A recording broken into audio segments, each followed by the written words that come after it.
O'g'illarimni spermasini yuzimga sursam yosharamanmi? Menga beriladigan birinchi savollar. Eringiz spermasini yuzingizga suradigan bo'lsangiz, bu harom hisoblanadi. Bu tiri organizm bo'lgani uchun tez aynib ishdan chiqib, yuzingizni dabdalasini chiqazib berishga juda ham katta yordam beradi. Вообще-то surmaslikni maslahat beraman. Nimaga o'g'il bolalarga muolaja qilmaysiz?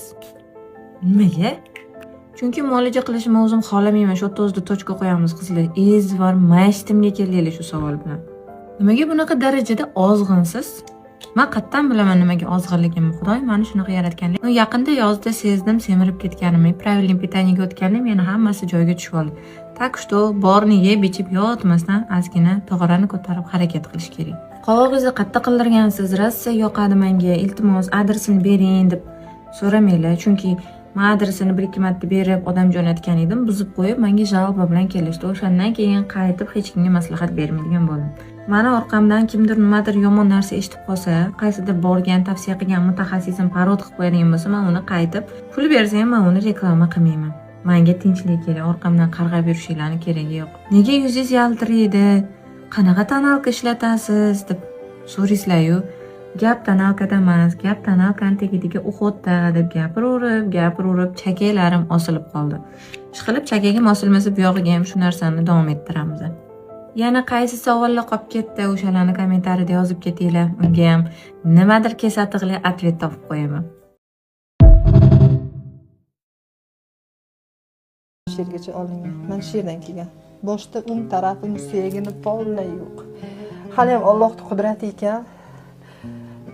Kechalar tahajjud o'qiganlarimni to'xtamay joynamozda turib Allohdan so'raganimni yashash uchun kurashib o'ziga keldi. Bu akani o'rinlarga o'zingizni qo'yib ko'rib, hamma joyingiz sog' bo'lganiga shukr qiling. Birinchi o'rinda so'raydigan narsam shu.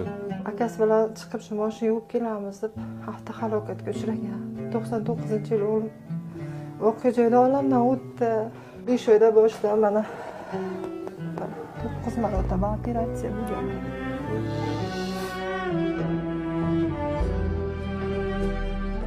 Ovqatlanish qanaqa katta ne'matligini hozir mana shu akamiz orqali sizga bitta ko'rsatib bermoqchimiz.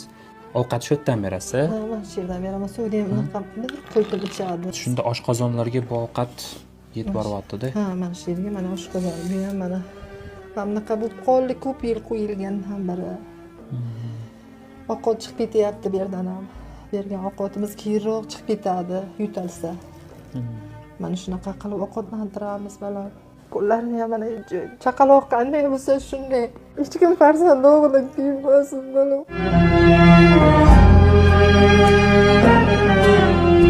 Balam uchun to'xtovsiz kurashyapman, to'xtovsiz. Ehson qiladigan yaqinlaringizga mana shu videoni tashlaysiz. Dalolat qilasiz, sanam ehson qil, ey inson. Agar sen shu holatda bo'lganingda nima qilarding? Shukrki, seni holating sog'lom. Mana shu shukr haqqini ado etish uchun ham yordam berib, ehson qilish qo'lingizdan kelmaydimi? Mana shu shukr haqqini ado etish uchun ham yordam berib, ehson qilish qo'lingizdan kelmaydimi?